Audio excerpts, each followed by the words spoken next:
I need to know everything, who and the what and the where, I need everything. Trust me, I hear what you're saying, but act like it's new what you're telling me. I'm curious, George, I hop in the Porsche, it's 5 and a horse, I'm ready for war, I'm coming for throats, to turn to a ghost, I need to know everything. Now you be surprised at the info you get is by letting them talk, so I'm letting them talk. Gotta keep quiet, maneuver in silence, then let them in, chalk up their body, another one body, that's just how it go. I got some secrets, I'm shaking the game so they stay on their toes. Stay in your lane, how to stay on the go. I came to play with the pros and act like a rookie, so they overlook me, then I double up again, none of their knows, none of them cold. They just got lucky but never adapted, so I'm to the one if it's coming to blows. My enemies cutting it close, I let them think that they got me, but what do you know? I had them beat before we ever spoke, I'm ready for smoke. I need to know everything, who and the what and the where, I need everything. Trust me, I hear what you're saying, but act like it's new what you're telling me.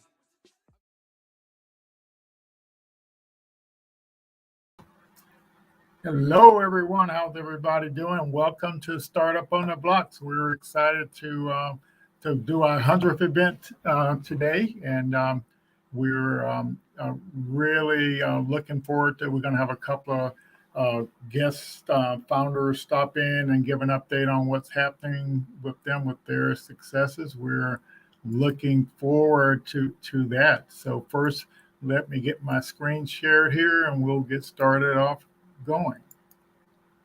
Yes, 100 event, 2 years. We started Startup on the Blocks back in August 13, 2020, and here it is 2 years later. We've completed 100 events with the support of our sponsors and founders and all you out there. It's just been a fantastic journey, and we've actually learned quite a bit hosting these hundreds of events and office hours and mentor founder relationships. So it's a really, really great opportunity to participate in the startup ecosystem and help founders get connected. But with that, our sponsors really stepped up to the plate. First, I want to give a shout out to Innisfree Hotels. They actually was first on board with sponsoring our pitch competitions, and we basically use those pitch competitions to kind of make help people get aware of the startup ecosystem. And then our nonprofit main sponsor is Florida Power and Light. They also stepped up and sponsored our Lean Stack training, which is fantastic. We're put us in the big leagues for supporting founders, and so definitely appreciative to them for their role in that. And the chambers came on board and helped us and supported free membership for pitch competition winners, and they've been participating in our events to help us move forward there.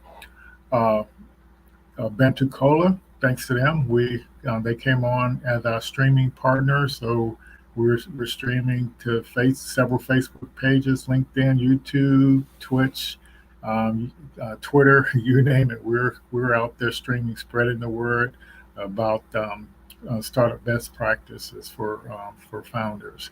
The Collab came on board, and they've been participating with us from day one as well, but they came on board, stepped up to help us with the in-kind projects for a pitch competition with some free consulting there.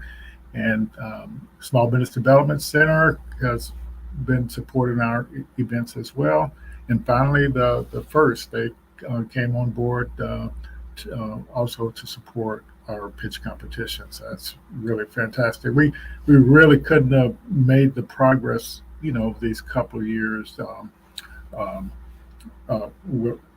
without all the sponsor support and the founder participation. So I want to pause a second and just kind of reflect a little bit back over the past 2 years. We came into doing these virtual online events and just trying to get the word out to founders. And we learned of several things, but one of them was there are plenty people out there looking for guidance on how to build a startup or even a business for that matter. And so we want to let those people know there is actually some guidance and some help out there. And basically, there are a lot of organizations that support founders actually learning. And so a lot of founders out there. So there's no shortage of people that have ideas. And then we just need to catch them before they go out and spend too much money and not, being understanding what's the way you really build a startup. And so that was a big lesson, and that was kind of a hypothesis. We knew all the time out there, but we just wanted to demonstrate that it was there.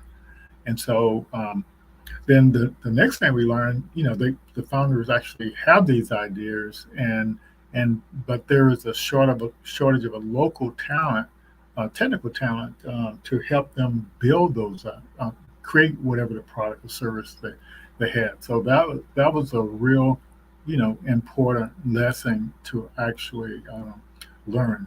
And then from our nonprofit standpoint, as far as trying to help these founders, we also learned that we need to have a uh, you know uh, the founders need to meet each other, and they need to connect and learn from each other.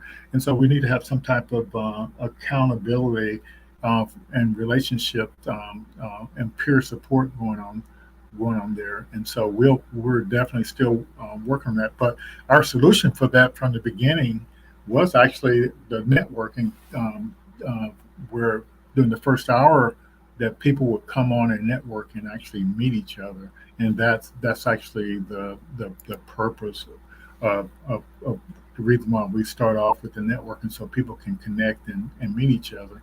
So with the founders connecting and getting that accountability was a big lesson for people to learn. And I guess we also learned, what, like most founders of color, they actually have a lot of things going on besides their startup idea. And so we have to be accommodating to that situation. But definitely us being online, is a big support to the founders. Let's see, go to here. Yes, really excited about this. And so, like, the bottom line is we want to connect founders to founders.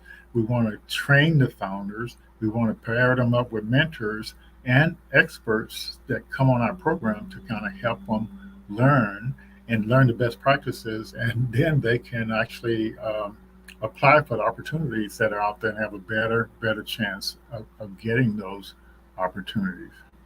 Um, I'm going to keep an eye out. John Rigsby has some big news he wants to share with the audience about some successes they're having with Edgeosity. And he's actually in another meeting, but he's going to pop at that meeting and jump on and share the news there.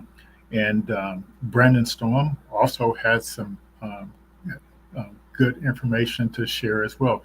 We've had him on a couple times, and he's a real great example of a founder and pitching his idea and getting co-founders and funding, and he's had another success in that area that he's going to share. So we look forward to him coming on.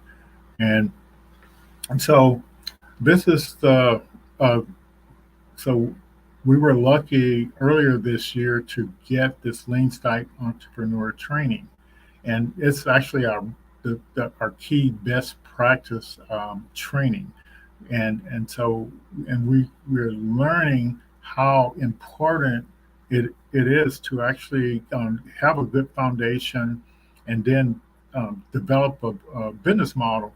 Everybody has a business model, whether they know it or not, or like it or not. But this training helps you design a business model that you and validate and sort of actually make sure that that's a viable business model. And that's what the first big part of the lean stack training was all about. And so we're it's just a really uh, great opportunity to kind of move forward with the with being a founder, because if you can't pitch your idea, there's a and pitch it well enough that you can recruit your stakeholders, your co-founders. You can recruit people to come work for you. You can apply for programs and get in those programs. Those programs give you money, they give you training, or you can apply for a pitch competition, get in a pitch competition, and win money, to actually build your whatever your idea is, to get you, getting money and other resources to help you build your idea. And so we several founders have went through that business model design training, and I encourage all the founders that have done that to also just get with your mentor, get with me, and so we can help you refine your pitch in a way that you can have a better chance of pitching verbally and pitching in writing, and get into more program. We're always excited, to hear when founders get in these different programs. And I'm a member of a network with the Goody Nation, and there's like about 400 founders, and mostly founders of color, and they're getting into all kind of programs, and that's because they're learning stuff. And so a lot of people say we need more success stories here in Northwest Florida, but there's success stories going on all over the country, and we're getting out success stories here. But it takes time, for folks to actually go through this cycle and make progress. So hopefully Brandon and John will hop on a minute and share some of the news they have. So our next thing that we're going to do is and actually this fall we're going to actually launch our a 12-week accelerator program where we can the founders can actually go through this validation framework and demand generation framework where you're actually doing that problem solution fit. So that's actually a 12-week program where you'll get access to the playbooks and all the tools to kind of do this problem solution fit and make sure you get out to the part, start there. And here's that broken down into a little more detail for the 12 weeks. And let's see, I got one of the playbooks here. I'll show you those. So the playbooks are set up just like the one in the foundations, and so you'll get a chance to go through those playbooks. And so we in this program we're going to have 10 startup teams, and each team can have up to 7 people on their team. That seems like a lot, but you don't have to have 7 people on your team. But the idea is anybody that's supporting you in your idea of what you're doing, you can actually invite them to participate in the training. Typically, most of the programs I've been in, each team only had 2 people was the norm, and then you may have had a third person or whatever. But since our platform is based on software, we will allow your whole team to actually go through the training. We're really excited about that because and what our plan is to bring in some support and help people actually build whatever their idea is,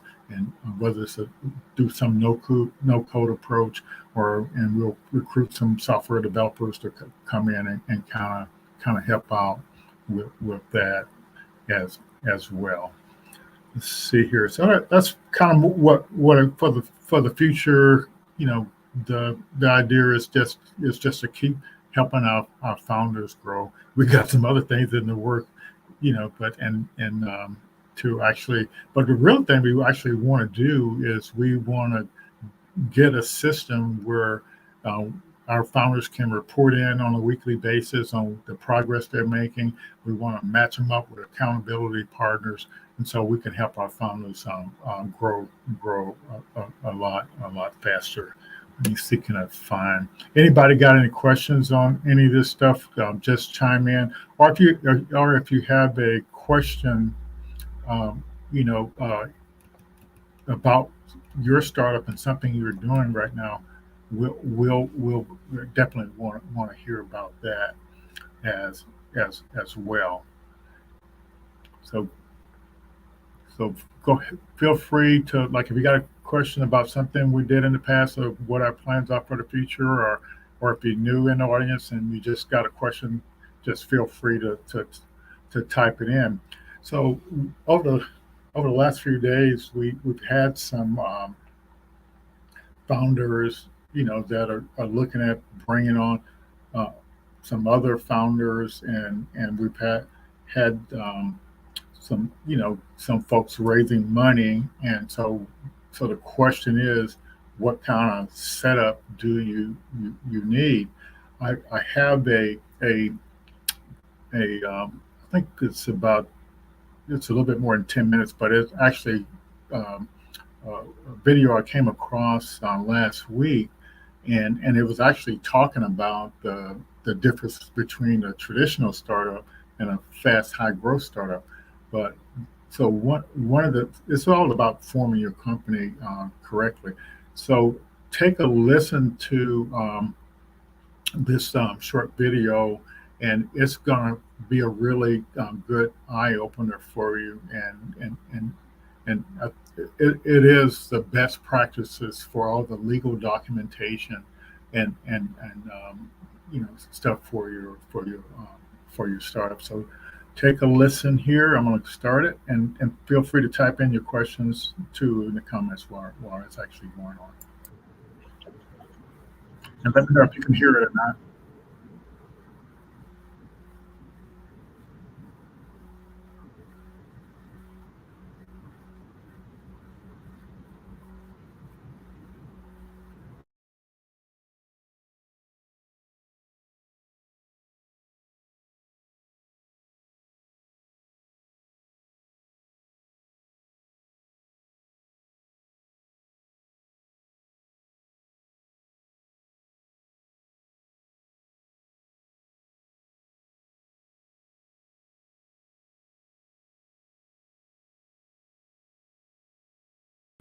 Let me see if we can get the volume straight here.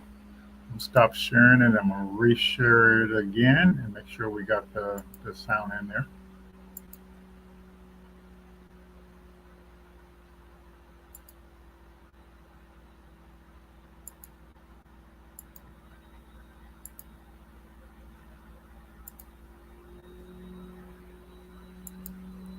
As a high growth startup. So let's walk through what those decisions that you've made without really realizing that you've made them are. And I'll explain why you've made them. So first of all, you're not an LLC. You're not a partnership or a sole proprietorship. You're going to be a corporation, because that's the only way that investors are going to be able to invest in the company. So you're going to be a corporation. You are going to incorporate yourself in Delaware, the state of Delaware, if you're a U.S. corporation, which is where investors, for a lot of reasons, want to see companies incorporated. You're going to incorporate with different kinds of stock, different series of stock, common stock and preferred stock. Common stock is what founders and employees and advisors get. Preferred stock is what investors buy. So you'll have two kinds of stock. And you'll have stock yourself, your founder shares of common stock, but for your employees, if you give your employees their ownership in the company day one, well, if you give somebody, say, 5% or 10% of your company day one, and then they leave, what happens? They still have a piece of ownership of your company, even though they're no longer working for you. So therefore, you have to have a stock option plan. A stock option plan is where you say, hey, come to work for me as an employee, and as every day that you work or every quarter that you work, we will provide you with an ownership. I'll tell you right now, at the end of the day, how many shares of stock you will get, what percentage of the company you will end up with, but you will earn that over time, and you will get them in options. And an option is literally the option to buy stock in the company at a specific price, so over a specific amount of time for a specific number of shares. And that's all governed by a pretty complex, what's called an incentive stock option plan, which is what you give to your employees, and your employees get options on a vesting schedule. And a vesting schedule says, here are the numbers of shares we're giving you, here's the time frame, and you have to work for this company and stay here for typically a year before you get actually any of that stock. But on the 1-year anniversary of your joining, assuming you're still with the company, then those options vest, and now you can purchase those, say, typically 1/4 of all the options we're giving you. And then every month thereafter, for the next 36 months, another 1/36 of the shares vest. So over 4 years, all of your shares will have invested. And so the terms of these are in the grant of the options, and they're also in an employment agreement. So if you're in a restaurant and you're hiring a waiter or a cook, you're not having them sign an employment agreement typically. But if you're in a high growth startup, you absolutely are having everybody, including yourself, sign an employment agreement, because your investors will insist. And the employment agreement makes it clear that they can quit at will, that you can fire them at will, that how many options they're going to end up getting, what their salary is, what their duties are, where they're working, the fact that they typically can't compete, they can't leave you and go work for a competitor right away for at least another year. They can't go solicit and steal your customers. They can't leave and take some of your employees with them. All of those things are covered in an employment agreement, which typically you will have for every single person in your company. And then, because you're giving options to your employees, you've got shares of stock, you have co-founders, and you and your co-founders are all going to be on vesting schedules as well. And you might say, well, wait a minute, if I start out owning the company, or we start out owning the company as co-founders, why would we want to limit our ownership by requiring us to work for 4 years before we own our stock? Well, the answer is, what happens if you start the company with 3 other co-founders? So now there are 4 of you, and you each own 25% of the company, and you get that stock outright. Well, that's fine. That's great for you. But now let's say one of your co-founders tomorrow morning says, okay, that was great. Thanks. I'm out of here. Bye, guys. And that co-founder walks out still owning 25% of the company with no need to give it back to you, and they can go do something else while you're stuck running the company, but they own 1/4 of it. That wouldn't be good. And that's why you, as a founder, as well as your investors, want every single person in your company, including all the founders and all the employees, to have a vesting schedule. And if you think about it, figuring out who has what stock, who got what options, what your investors get, the kind of stock that they get, where you are in the vesting schedule, that gets to be very complicated very fast, which means that for any high growth company, you're going to be starting with a managed cap table. A cap table is the capitalization table, which shows exactly who owns what shares in the company, where they're vested, under what terms, and the like. And so you'll be managing your cap table from the minute you have one share in one person's hands. And then also, because remember, this is a high growth company, you're going to be existing almost entirely online, whether you are creating a SaaS platform, software as a service, where your software is delivered online, or even if it's retail and you're shipping things online. Amazon has warehouses, but it's all about internet amplified. And what that means is, instead of having people come to your storefront and pay you cash, or even swipe a credit card on your iPhone with your Square reader, instead, you're going to be taking electronic payments all the time for everything through your website.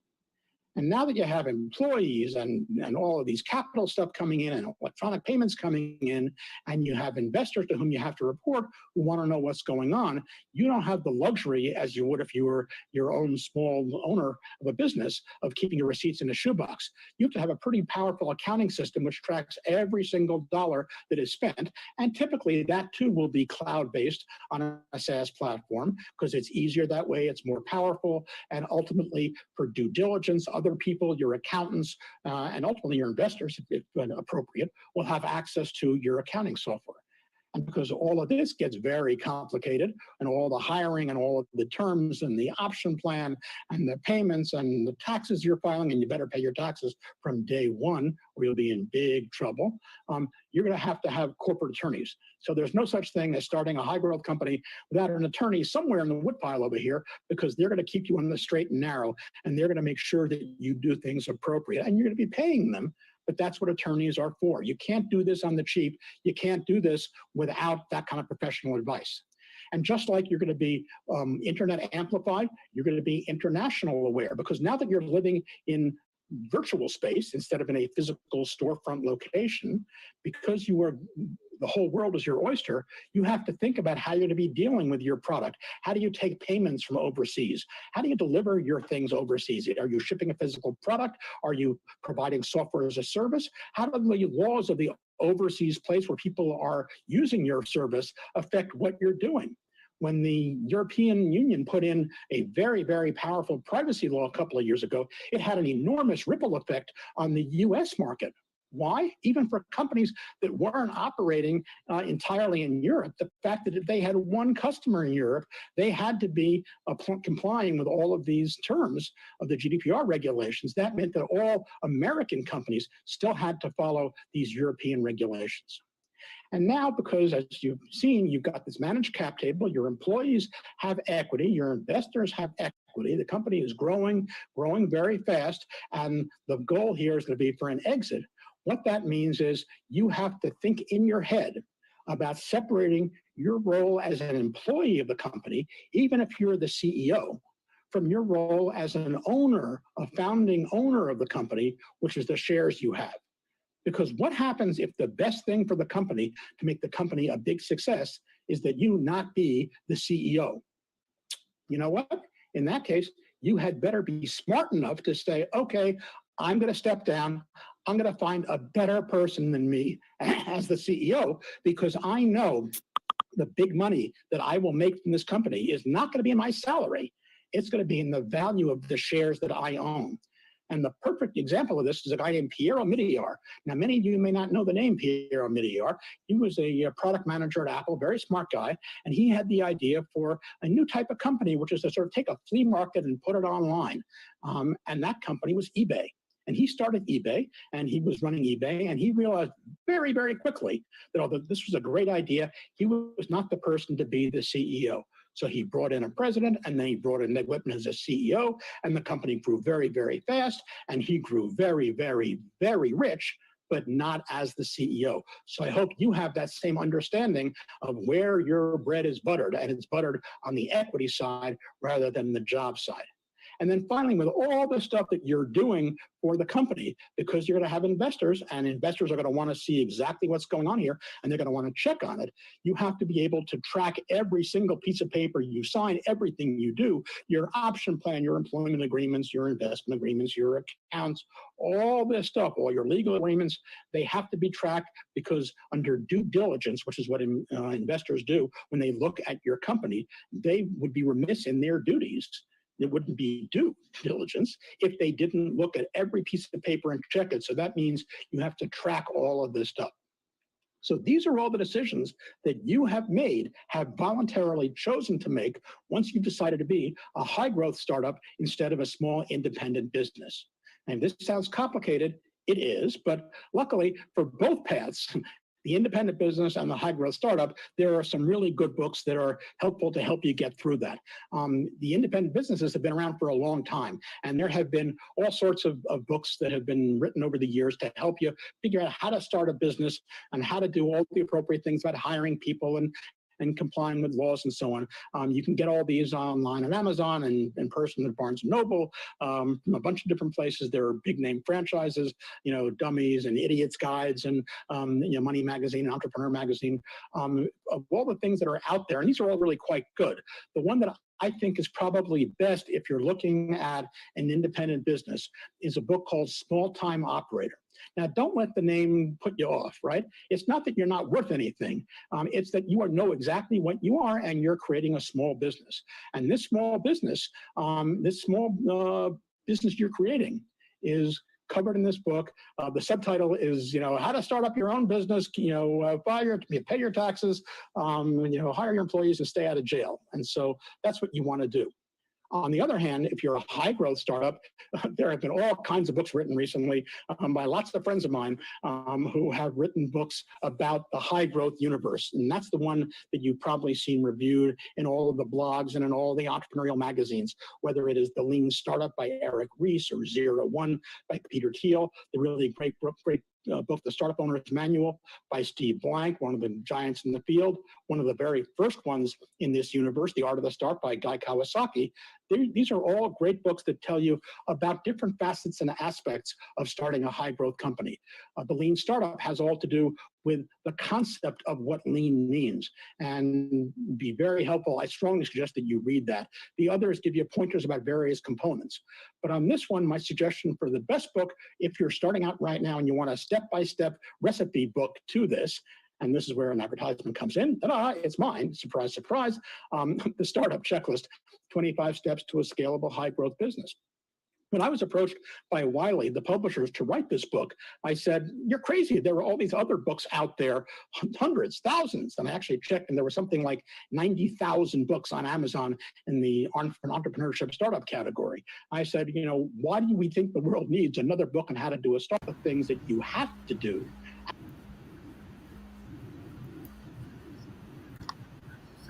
This stuff. So what do you all think of that particular video and just learning about the legal structure of doing a high growth startup? Yes. So I want to share the guy who was talking on there. He owns run the company called Gus, and they've been around probably for like almost probably close to 10 years. I came across them in 2014, but basically what they do is they are a platform for hosting applications for accelerator programs, the pitch competition. As a matter of fact, the first two pitch competitions I participated in back in 2014 timeframe were hosted on GUST, GUST. But I guess since then they've started this thing they call GUST Launch, and so the first thing so it's got three different tiers. So this first tier, they actually do your corporation in Delaware, get all your help get your banking account set up, your stock and cap table and stuff like that. But what I really like is this second option here, and they do all your agreements for you and your cap table. And so you can, and plus they give you some free services as well. But like the founders out there that are getting ready to do co-founder, you're going to need all those agreements that were being talked about in that video, and those employee agreements. You're going to need the vesting agreements. And I can tell you point blank, when my first startup with a co-founder, we issued all the stock up front. And as and so that was a total dumb move, and so don't make some of these same mistakes. And we've actually had a chance to win pitch competitions, and what happened was we didn't have our employee agreements in place between a couple of startups we had, and so we ended up not winning some money that we could have used to fund both companies, because the judges asked about this idea, the relationship between the two companies and how does IP flows between two companies and stuff like that. So it's really was challenging. I'm going to bring Brandon on. Brandon. Hey, how's it going? I'll bring you on right here because I understand if I remember right, when you were on last, Yeah. you got some help from a lawyer that kind of helped get you all's paperwork all set up straight, right? Yeah, Yeah. yeah. So go ahead and kind of reintroduce yourself real quick, and then we'll talk about it in the context here. Yeah, sure thing. So, hi everyone. Hope everybody's doing well. My name is Brandon Storms. I'm the founder and CEO of Assist.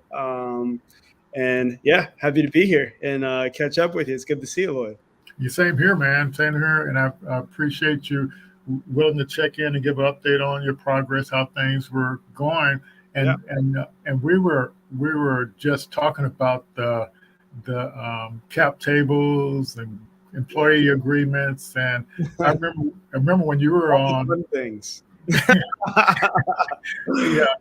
So I remember when you were on earlier this year. You mentioned that you had got some help from a lawyer to kind of get you on the right track. Yeah, Yeah, sure did. yeah, Go ahead. yeah. And what I remember back, 10, 7, 8 years ago, like and even in Silicon Valley, they had these lawyers out there that had turnkey packages for like $5,000, and they did all your paperwork to kind of keep you out of trouble. And I can honestly say, that you will run into problems if you don't have these agreements. Yeah. You will have fights. Can you imagine giving somebody uh, ownership of stock in your company, and then they decided not to work and not do anything? Yeah, exactly. Yeah, yeah. Well, I see that you're looking at Gus. So Yeah. so when we first started the company, we actually used Gus. Okay. We set up our cap table. Wow. Okay. Yeah. So I don't know if I've ever talked about that, but No, you haven't. I have a special place in my heart for Gus. Okay, let's talk tell us about it. Yeah. So obviously we got our own counsel, but this was months after I had first incorporated the company. So I incorporated the company in August of 2020. Okay. And when I incorporated the company, obviously it was my first venture into this world, right? Like I never started a company before, didn't really know kind of the structure of it, and so I needed some help. And an acquaintance of mine had told me about Gus and was like, hey, there's a site that's specifically for startups. You can set up your cap table. They can register you with like the state of Florida, file all your paperwork. Obviously we're a Delaware C Corp. So we're incorporated in the state of Delaware, which is pretty standard for most tech companies. And I was like, all right, cool. Well, that makes everything like pretty simple. So they did everything for us. So we went with the $300 package. Okay. And they actually still to this day act as our registrar for the state of Delaware. So the reason that I got an attorney was more or less just to make sure, like we were getting ready to raise a round. I just wanted to make sure that I had all my ducks in a row from a company standpoint, just to making sure that like all of our documents are set up, our incorporation paperwork looks good, our cap table looks good, and really just to help me really navigate the waters of fundraising. And she's been with me ever since. But Gus has played a huge part. I think any company that's starting out, it's definitely an awesome tool, and it's $300 for the entire year. A lot of people see the $1,000 and $3,000, and it can be kind of sticker shock sometimes. But in reality, you don't need either of those. Mm-hmm. You get everything you need out of that $300 package, and we actually just re-upped our $300 package, I think a month before. So definitely an awesome tool, especially if you're starting a company. And then obviously getting counsel is just kind of something good to have in your back pocket, just to make sure you're crossing all your T's and dotting all your I's. It's definitely good to have. Fantastic. So you're saying that they actually provided you the employee agreements and the stock option stuff? Yeah. So that's a good question. So when I was setting up my cap table, I granted stock, through Gust actually initially. Okay. So initially I granted all of our stock through Gust, set up the cap table. And that's pretty much how it was until we got our first investor check. Exactly what we did. In terms of the employee agreements, When I first brought on my employees, I actually went to like a template site. I can't remember. Okay, gotcha. But I went to a template site and found employee agreement templates, and then customized those to fit, like, with their name, address, the business like specific. Gotcha. Okay. And but once I got that done, obviously, like, once you get an attorney, like, those are things you want to give to your attorney to make sure Yes. and that all your T's are crossed, all your I's are dotted. And once we got our first investor check, that's when having that attorney relationship really kind of like took form. She handled any option grants that I wanted to put out there. From that point, she handled all of the term sheets, any adding to any we had to authorize 5 million new shares of common stock. She handled all that paperwork. So obviously, as we've grown in scale, it's definitely been a good thing to have. Yes. But at the beginning, it was mostly Gus that I used, actually, to initially put those to grant those stocks. So I definitely understand now. So but I would agree 100%.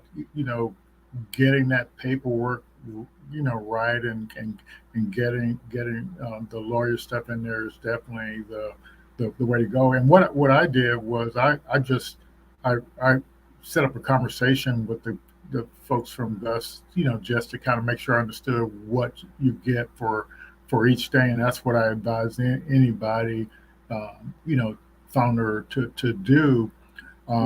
So I appreciate you sharing that. That's actually, I'm glad you, but the other part of your story that, but I guess if there's some new people in the audience, they may not, I want to make sure they know what your startup is. And so just kind of tell them real quick what your startup is and what you do. So a lot has obviously changed. Did I talk to you when we were going through the pivot? I don't remember if I talked to you. Maybe probably not. It's been several months since we chatted. So I'll just kind of give like everybody just a quick little backstory. So Assistant, at its core, we started off as a peer-to-peer marketplace where people could find help and make money doing odd jobs. We built an app on Android, and Apple launched it in Northwest Florida as well as here in Orlando. We had a couple hundred, users on the platform. I think close to 700 users on the platform. We launched, late last year, but we were looking for ways as we were raising money to like figure out a way to like make the company more valuable in a sense. Yes. And so, as myself and my team and, we had an angel investor on at that time who was kind of, he's more or less like a tech enthusiast, if you will. He was like, well, what if we license our technology to companies to build their own peer-to-peer marketplaces? Yes. And at that time, we had gone through G-Beta, which is obviously how I met you. Wow. And we ran into, our now first customer, Rainey's Closet, who was looking to build their own peer-to-peer marketplace. So we've since rebranded to Retavo by Assist, and Retavo is basically a white label multi-vendor peer-to-peer marketplace platform where businesses, or individuals, even if they really wanted to, could build their own peer-to-peer marketplace. So in theory, if you wanted to build your own DoorDash, or if you wanted to build your own Etsy or eBay or Uber or whatever, anything that's like a peer-to-peer model, you would be able to build off the backs of our technology.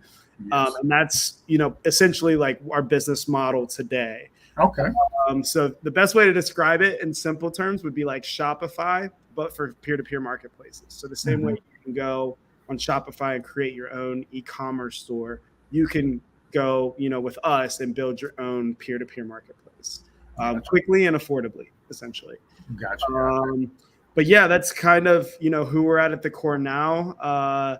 We've been at this for, a little, in terms of the pivot, we pivoted, late last year around December. In the last 8 months, we've done, over 200K in revenue. We've raised over 330,000 to this point, and had some really good traction. So that's just a little bit about who we are and just kind of what we've been up to, I guess, in the last couple of months.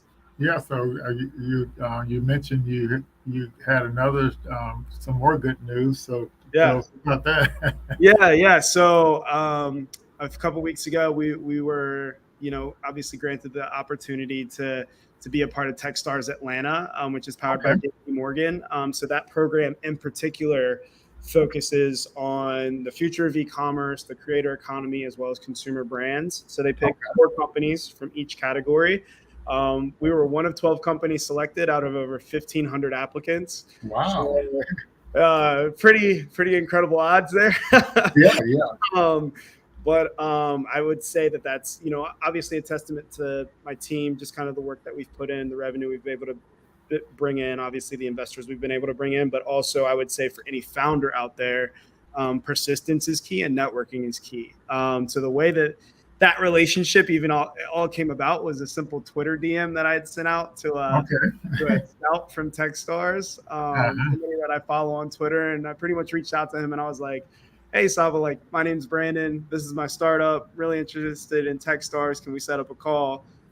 We had probably like a 5-minute call, and he was like, "Yeah, I like your idea. I like where you guys are going."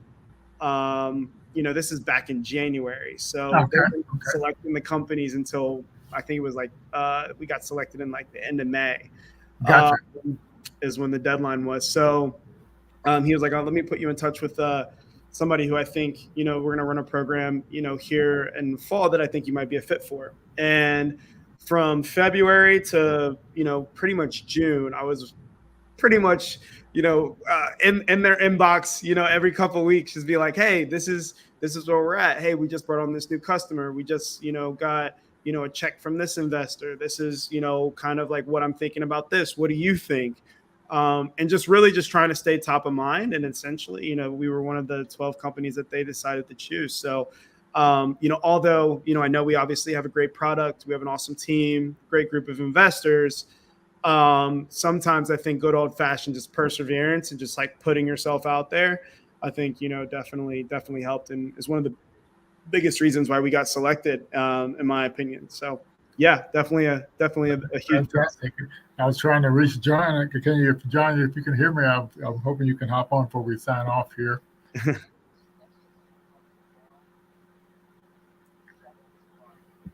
Okay, so yeah, John is telling me he won't be able to log in, and so we'll catch you next time, John. All right. Yeah, he's got some issues, so he's got some really good news to share too. So yeah, but it was having some challenges that with a family member there. So no worries. No problem. But so how difficult was the Techstars application? What do you think the keys for you actually getting? Well, the key, I know you made a connection, so so they were aware of you for quite a few months before you actually applied. So how much difference do you think that made in you actually getting? I think it made a huge difference. In terms of the application process, I mean, you apply through F6S. They have an application, on there.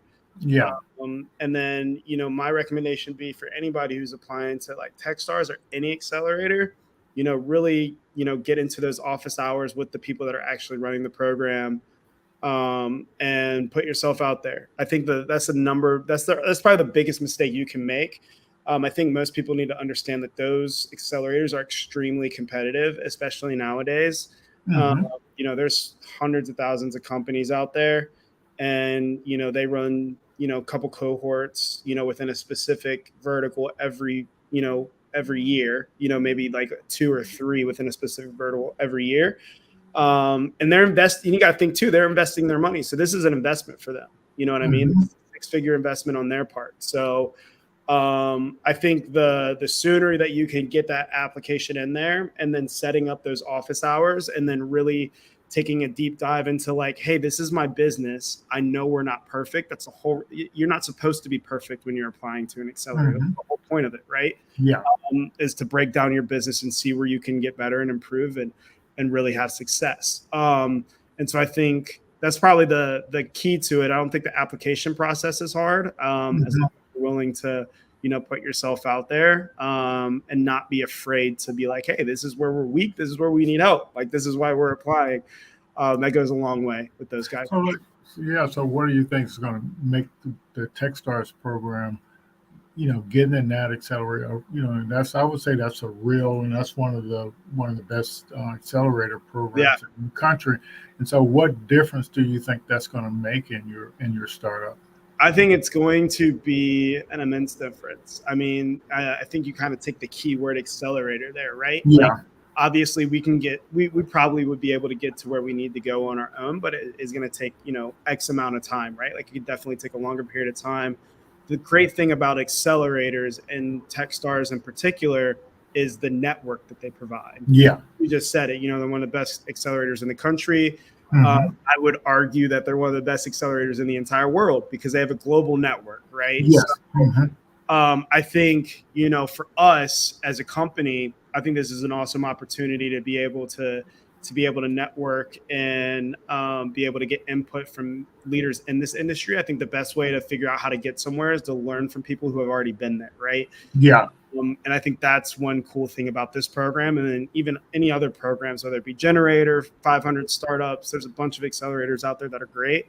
But for us in particular, what it's going to provide to us is really just being able to scale a hell of a lot faster than we would if we were just trying to do it on our own, which I think is a beautiful thing. So that's probably the biggest thing that we're looking forward to. Yeah. And so like, we in this lean stack training that we offer to our founders, that first portion focuses on the business model. So when you got started, you had a business model, and then you just told us you made that pivot on the business model, and so it's because, but I think what it also illustrates, you developed assist with your original business model, but what you found that same technology could be used as a platform. Yep. Yeah. I think that was, I think for obviously whenever you have an idea, and I think that's the other good thing, founders need to like be cognizant of is, most companies, I think the statistic out there is like 95% of companies aren't what they first started out to be. Like they always kind of like pivot into something else. Because at the end of the day, you got to go where the revenue is, right? But I think the biggest mistake why companies fail and why founders, sometimes falter is, they let their ego or their pride get in the way, and they're like, "No, this is definitely going to work," and it's like, well, the market is telling you differently, right? Like you gotta listen to the market, and I think just being able to kind of have that understanding that it's not always going to work out the way that you might have planned, and then just having the flexibility to be agile and pivot and just having that open mindset, I think is going to be the biggest driver for success for any founder. Being able to take that, criticism or feedback, whether it's from your customers or investors or your team, whoever, and then just really kind of put that to work. Because at the end of the day, you got to do what's best for the company. Like, it's not really about you, right? Like, it's about your customers, it's about the team, it's about your investors if you have investors. So, I'm really glad that we made that pivot. But yeah, that's necessary. Yeah. So, and I think when you and an idea of that pivot actually came, you were actually in the G Beta program, right? Yeah. I mean, I was right towards like the tail end of it. So the one, like I said, one of the companies that was in G Beta was having, an issue. I mean, we were like right in the middle of building Assist at that point, so it wasn't like we could deviate. Once we had Assist launched, that was when we really started to explore it, like towards the end of the year last year. And then it kind of took on a life of its own. Getting them as our first customer turned into a second customer, and then now we have a third customer, and right now we're in negotiations for our fourth customer, and in the last 8 months, aiming towards actually we're over 5-figure revenue at the moment. So it's definitely worked out for us. I think at the end of the day, you want, as a founder, you just want to put your hand in as many areas or groups as you can, and just not be afraid to network, or put as many irons in the fire. That's the word I was looking for. Gotcha. But yeah, you just kind of never want to leave any stone unturned, because you just never know what it can turn into. So yeah, that's exactly right, and I'm glad to hear that you're hanging in there and Yeah. continuing to make. Thankfully. Yeah. But yeah, I'm so excited that you get to participate in a. So, like, tell me, is that going to be in person or accelerator, or how is that going? Yeah. So it's a hybrid. So Okay. we have they have like a kickoff, like a founders retreat that myself and my co-founder will go to September 12th through the 16th. And Okay. then it's all pretty much, virtual from that point forward. And then, we'll meet again kind of midway through the program, and then we'll have our demo day. And then we may meet again like at the end of the program. But for the most part, it's all hybrid and online. I think obviously COVID has kind of changed the perception on that, right? Mhm. Because technically this program is based out of Atlanta, but we have companies coming from, New York. I think there's one coming from England, a couple from New York. We're in Florida. So I think it's going to be a very eclectic group, which I think will be really good too. Well, and I think I tell people that when they get these programs like this, and like, so you're only going to have to go out of town for a couple of weeks or so. Mhm. But the neat thing about the programs, you actually work on your company while Yeah, you're at the program. yeah, That's what you yeah, do. yeah, yeah. I mean, that's the whole point of it, right? Like the whole Yeah. point of it is to, put yourself out there. And I think that's probably, that's what I'm most excited about is, learning from people, in our space, people who've been there before, but also like the group itself. Like I got so much out of G Beta. I think I had mentioned this, when we spoke before, but G Beta, I found our first investor, which led to our second investor, which led to our third and fourth investor. And those third Hmm. and fourth investors, one of my best friends decided to invest in the company. He saw how much Okay. success we were having. And then, that led to eventually Tech Farms Capital, who's the VC who's invested in us. And, Okay. now Techstars. So it's like those accelerator programs can really be a catalyst towards, being able to network and really leverage it. And I think really you get what you put into it. So, yeah, we're really excited for that aspect of the program and being able to learn from some folks and build our network going forward. Yeah. Looks like Terry Bear came on a little late. Yeah. What kind of company is it? Yeah, it's a software company. So we build peer-to-peer marketplaces for businesses. So best way to think about it would be like Shopify, but for peer-to-peer marketplaces, as if you wanted to build your own like Uber, or Etsy, or eBay, anything where you have two sides trying to make a transaction. You have a business kind of in the middle facilitating that transaction. We'd be able to build that. So like so I think I've heard Terry talk about, he's over in the Panama City area, and Mhm. he wanted to have some type of application where um, the he's also running the chamber over there, the minority chamber. So he wants a way so those people can shop with each other. Yeah. And so is it a potential he could use a platform like Yeah, yours? that would literally be exactly what we do.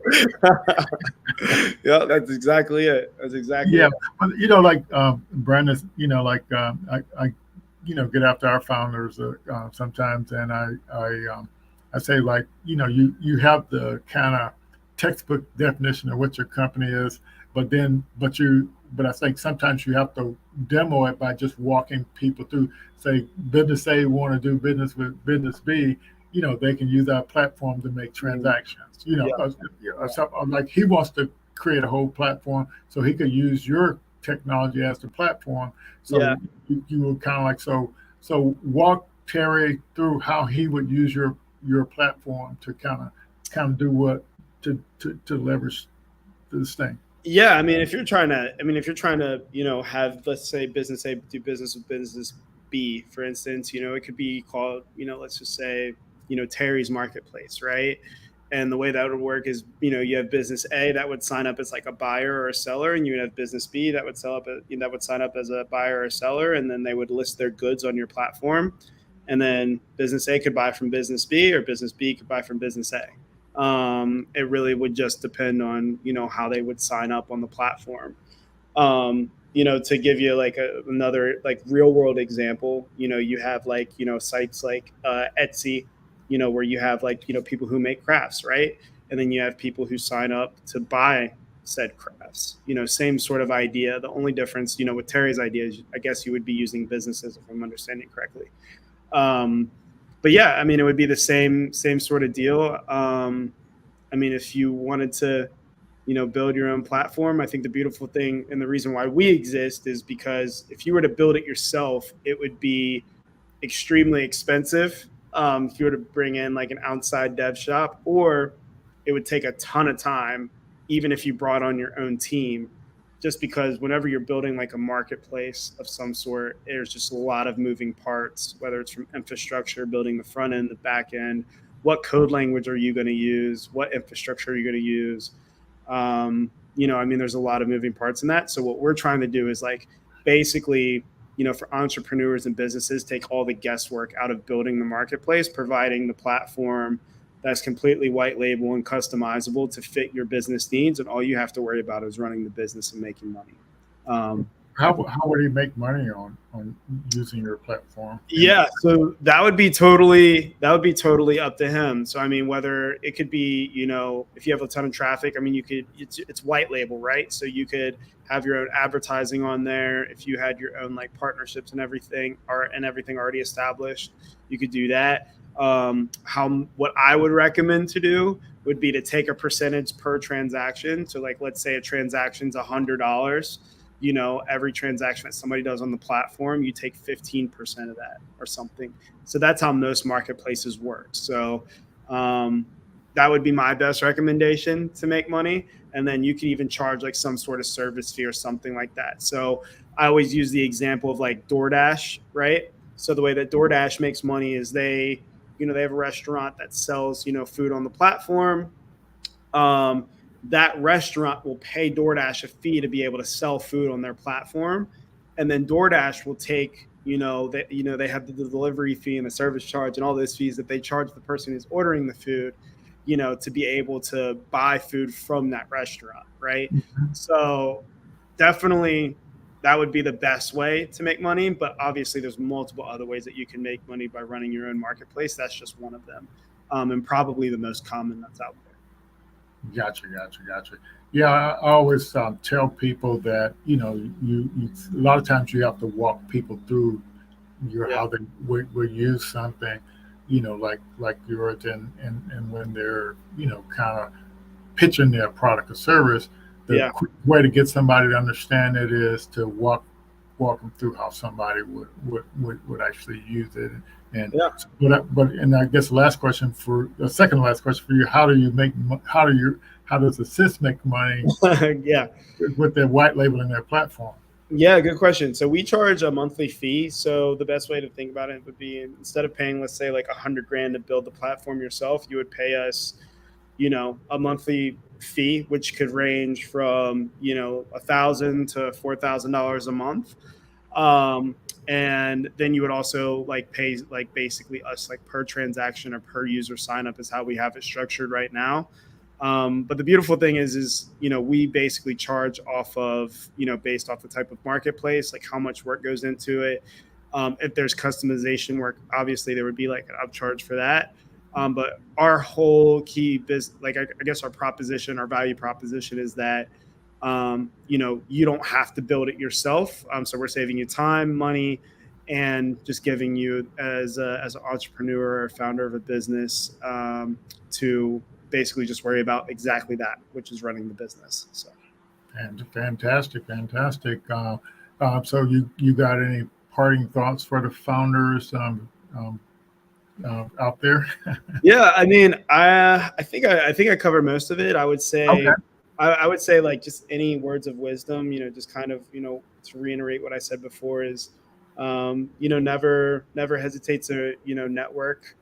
Make sure you keep up and build on the relationships that you do create. I think Lloyd, this is a good example, your and I's relationship, me just kind of texting you out of the blue, just saying, hey, how's it going? I saw your email, you know what I mean? Just simple things like that. It doesn't take a whole lot of time to send a simple text message or a quick email just to stay in contact.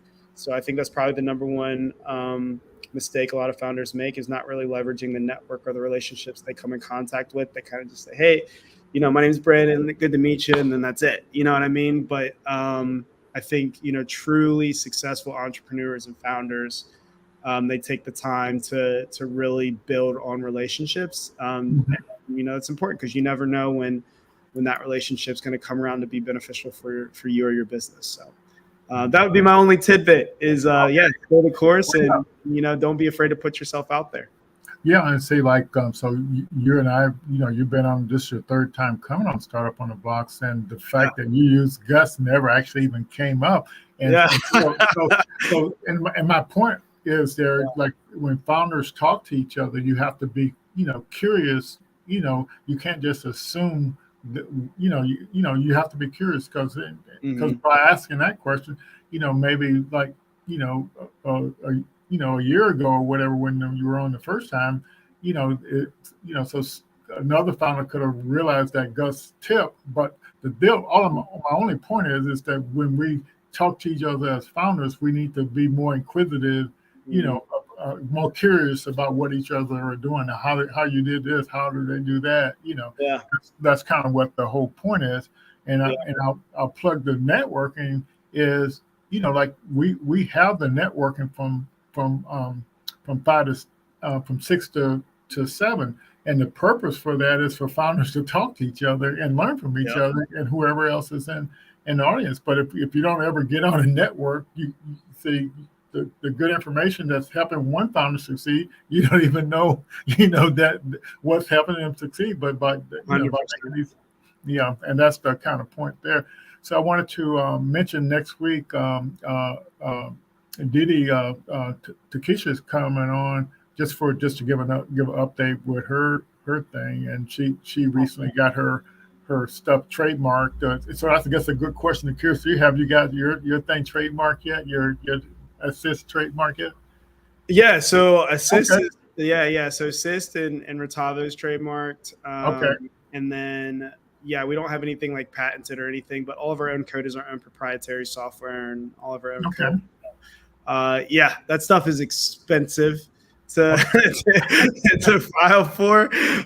So we're actually, going back to what you just said, reaching out to founders to see like what their experience was. We're about to close out our pre-seed round and then open up a seed round where I think we're going to raise, a decent amount of money to get us to 23, and just get some institutional backing behind us. But that's obviously in the cards for us and what we're looking to do. So we're going to scale. 2023 is going to be a huge year for us, which we're really excited about. And so that's what was interesting to me about a lot of these, like that Gus platform, is because like they know you're going to go through all these phases and like having a cap table and them doing it, but they also, I think with that not the accelerate, but the $1,000 one, they do give you some. They connect you with a lawyer that gives you a certain amount of free time per deal. Yeah, but a lot of these platforms, if you're gonna grow, you're still gonna need, because your cap table is always going to be changing, but now you got your lawyer there, so she's going to take care of all of that stuff. And another tool that just cap table related would be Carta. One of those platforms. So like, for instance, all of my shares now that are issued to investors and my team alike are all issued through Carta. And my lawyer actually has access to that platform. So anytime any new investor comes on or anything like that, like she can go and make changes, add all of our notes and all that good stuff in there. So Carta, in terms of like cap table management software, is fantastic. And their customer support is phenomenal. So and say that's these conversations, there's so much stuff can come out that you don't, and they can grow and scale with you too. So I mean, that's the beautiful thing about it. Like we could be a $50 million company and everything could still be issued. Obviously we keep our general counsel retained, if needed, but for the most part, they can grow with you, and that's a fantastic cap table management system. Okay, I'll add those to the list for resources, and I need to add Gus there as well. So I've talked a little bit about, about a month from now, we're going to have Marty and Jillian on. I just met them this week, and they have been doing some research on about startup founders, and they've actually also created a training program for founders. But one of the things that came up in our conversation was, how when you're filling out when you first start being a founder, you start filling out those pitch competition applications and the accelerator. Yep. No, that all too well. Yeah. And so when you get to a question and you don't understand what it means, then you start scratching your head and you go back and just save and come back later. But their program, it actually is going to have a application thing there where that you can actually use. But when you're applying for something, if you don't know how to answer, it actually trains you on how to answer the question. Oh, that's pretty cool. Okay. That's pretty cool. Well, I'll have to tune in for that September 20th. All right, cool. Yeah, Awesome. that's right. Yeah. So, but we're gonna keep getting some experts in the ecosystem to come in here and support what we're doing, and we're gonna rush really hard to launch our 12-week accelerator program. With all that training that Ash came up with, and we're going to do that. Either sometime the application will go out probably within a week or two, and then we'll launch sometime toward the end of September, early October to kind of move things forward. All right, Brandon, thanks for coming on and sharing all that good founder knowledge, and you bet. We appreciate it, and we'll see everybody next week. Take care. Be awesome. Keep awesome. Doing it. Thanks. All right. Bye. See you later.